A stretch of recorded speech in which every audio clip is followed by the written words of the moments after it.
Women Up Radio, designed to facilitate women's empowerment, improve your career, develop your talents, incorporate your passions, achieve fulfillment and success.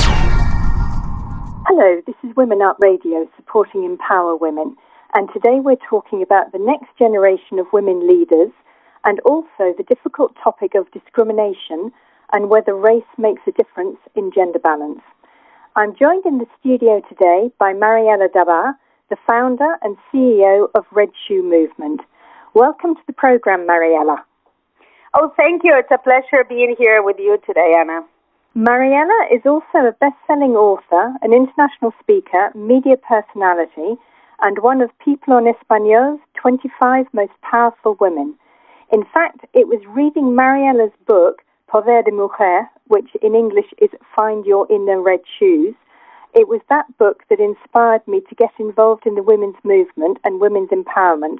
So thanks very much, Mariela. You really did help me find my passion. Oh, I'm so happy to hear that. It's always an honor to actually meet people who've read the book and felt inspired and actually went on to do some amazing things themselves like you're doing. Thank you. Now, I love the book and I recommend it to everyone, and it's one of the required reading for all of my clients. A wonderful book. That's awesome. Anyway, so tell me more about your company. What is the Red Shoe Movement?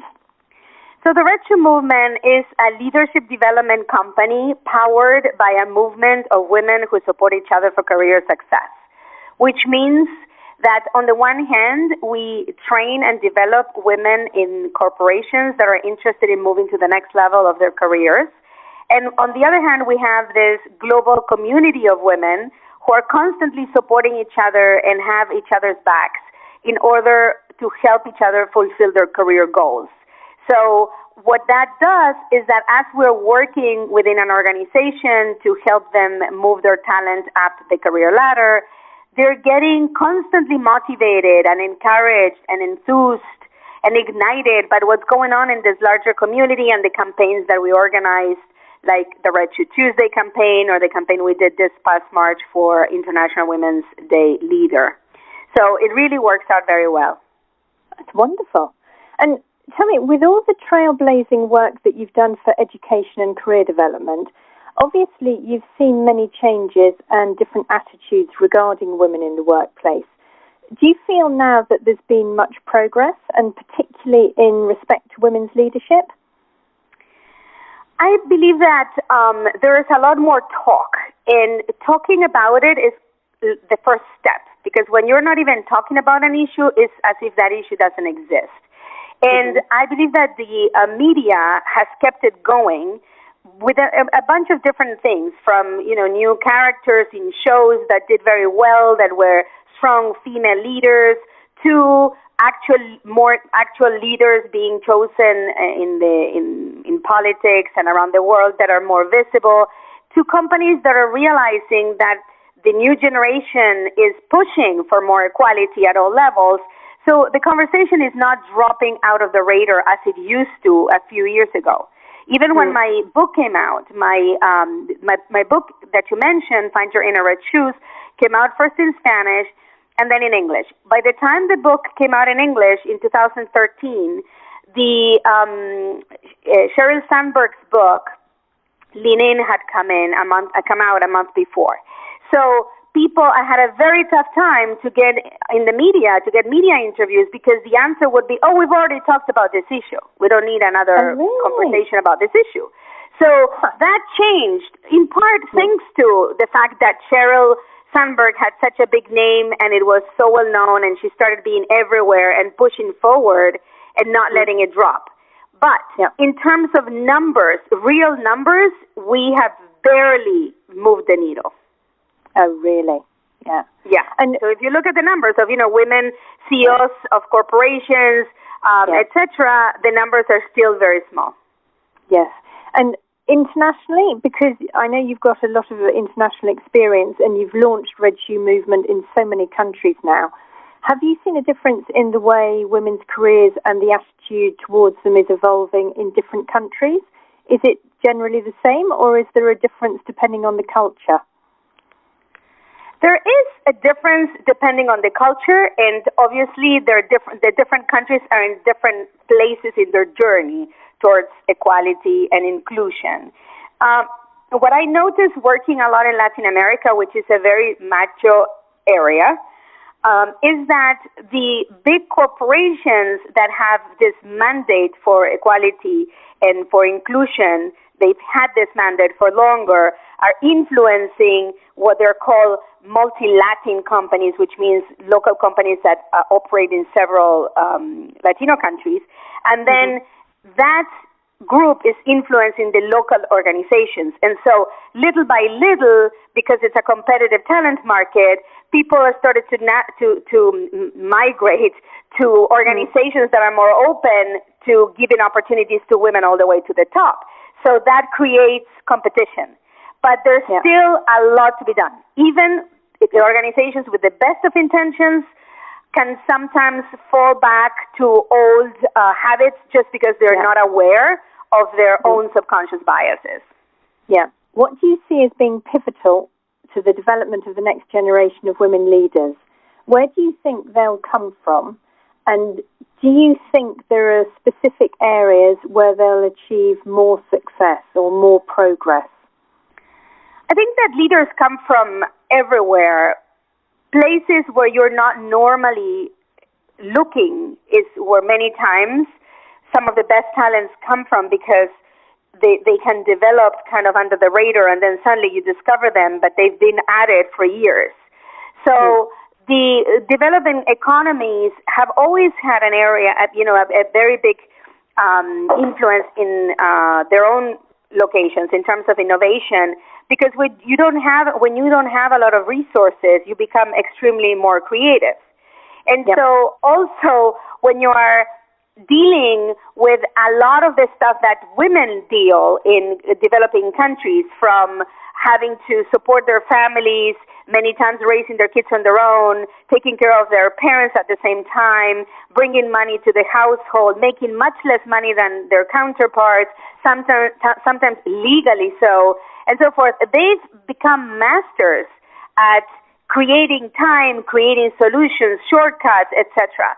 So as the different economies and countries and cultures are allowing for more participation, these creative innovators will come to the foreground.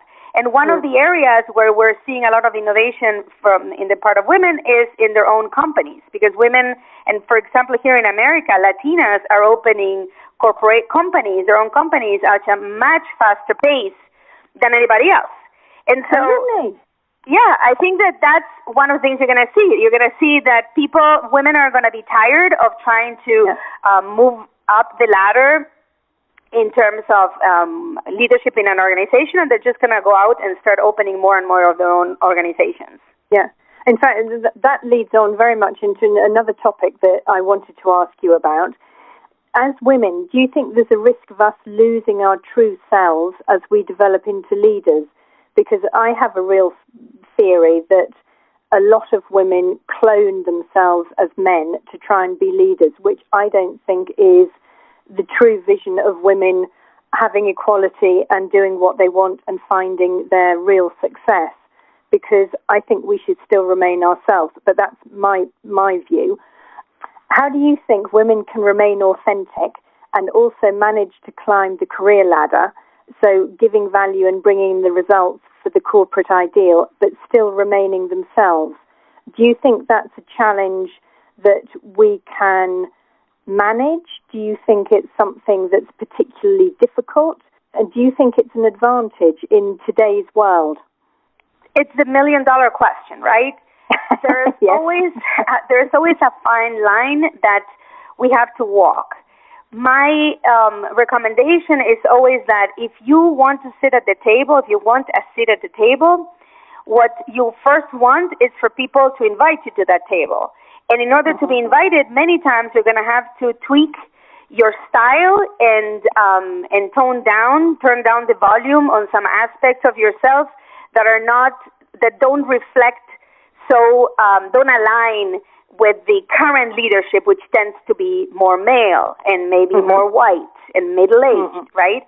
Yeah. So you kind of adapt your style a little bit until you make it. Once you have that position, or even if you're not sitting at the table at the top, all the way at the top, but once you've been in an organization long enough that they know who you are, what your value is, what you bring to the table, your different ideas, how creative you are, how much you're really doing for the organization, then you are freer to come back with some of your more personal traits that you had to put in the freezer for a little bit. Yeah. So what happens is that it's a fine line that you're walking of adjusting a little bit your style, not completely converting, because if you completely convert, it's very hard to come back from that.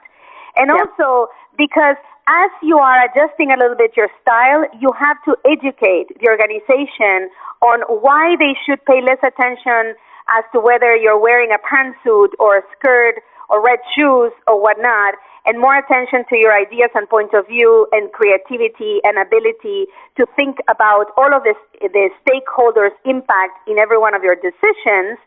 You're doing that education, so you are influencing the organization as you move up the ladder. I think that what you were mentioning before in terms of women cloning men, it's absolutely true, because what happens is as you are only promoting within an organization one woman at a time, that woman becomes the token woman.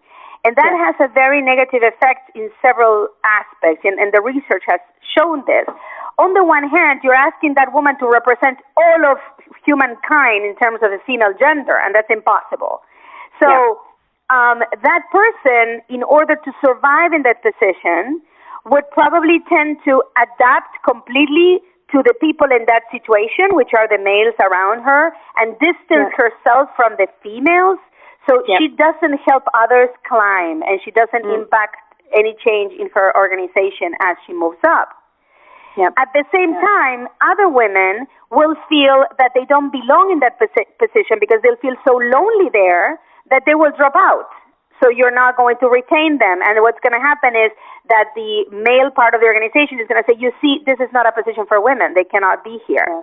So you're fulfilling that prophecy, but by not making it easy for a woman who's there to stay there. So the ideal is to promote at least 3 women together, 3 minorities, members of a minority together, so that they're not seen as the token and they're not feeling as they have to represent everybody. Yeah. And do you feel this is the same no matter what the generation? Because I know some people talk about the Y generation being the lost generation, but then others feel that ageism is rife, and then again others feel that once you're an older woman, you've got more advantages because you don't have to think about children, etc., etc. So you can put all your power and your drive into your career. But have you seen, from all the work you've done, have you seen that there are different effects and results depending on generations, or does it seem similar across the board? The new generation, I think it's a much more open generation to inter everything, inter ages, inter cultures, inter genders. So you see that it's a generation that is redefining gender, for example. You know, they see it as a much more fluid construct than older generations do. And a lot of the people in the new generation are really not taking it quietly when they go into an organization and they feel there's no appreciation for what they bring to the table, and they leave pretty quickly, so they're not that loyal anymore. That's another generation that's going to go out and create their own companies and their own lifestyles, and they're most likely are going to need less to feel happy in terms of maybe the income or the comforts that they get, etc. I think the ageism is something that's still out there. In their countries where, you know, they can discriminate openly against older people, and older meaning older than 30 or 35. So I know. You know, there are countries like that they put an advert. They are allowed to put classifieds saying we're looking for a pretty-looking woman who's younger than 30 and who has experience and whatever. They can put whatever they want. That's something that's still out there, and that women who take a career gap because they're going to raise children, they are penalized one way or another when they come back. They're not on the fast track anymore. So I think that's something we need to all work together in resolving and addressing. You are listening to Anna Letitia Cook at Women Up Radio. Another delicate subject. Obviously, you work a lot with Latinas, and the Red Shoe movement is particularly supportive of Latinas achieving their goals and having dynamic careers. Do you think that there's a lack of opportunity for Latinos and other minority groups in the workplace? I mean, is it really a race discrimination? Latinos here is considered an ethnicity more than a race. And, okay. But, there's always kind of an underlying note that, where is it an ethnicity, a race, whatever.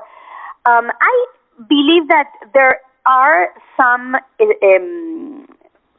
organizations where the other is seen in a different light, and it's treated in a different light. And even if it's not something conscious or deliberate, it might be there just because it survived years and years of policies and procedures that was set up when the workforce was mostly white and male. And I think that that's where a lot of that discrimination comes from. It also comes, and there's been tons of work done in the last few decades on subconscious bias, where we all discriminate against people who are outside of our group. So if the main group in our organization is white male, there's going to be a natural and instinctive discrimination against anything that looks differently. So that needs to be teased out. It needs to be talked about, and you have to have clear design systems in place so that is taken care of by itself, and you don't have to be making a decision every time you hire someone. You have a procedure where it's impossible to discriminate because there's a blind procedure in place. The same thing as you could, for example, eliminate bias towards women. Men get many more responses to their resumes than women. Well, let's eliminate the names from the resume. Yes. Yeah. So that's a design that helps you overcome a discriminatory issue that it's subconscious. I know. I mean, I've lived in lots of countries.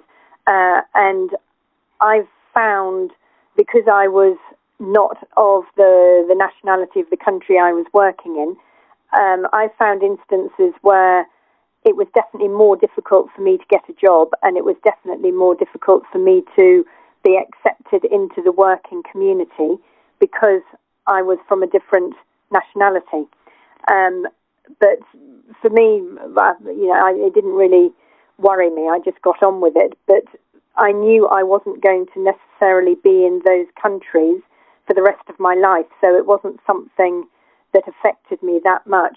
But do you think if someone's from an ethnic minority or something that's not the accepted stereotype of whatever country they're in, if they're from that and also a woman, is it like double discrimination? Do you think that it's even more pronounced, it's even more difficult for a woman if she's also from a different ethnic origin? Yes, really? The answer is yes. Yes, you have a double jeopardy there. People who have a double diversity layer or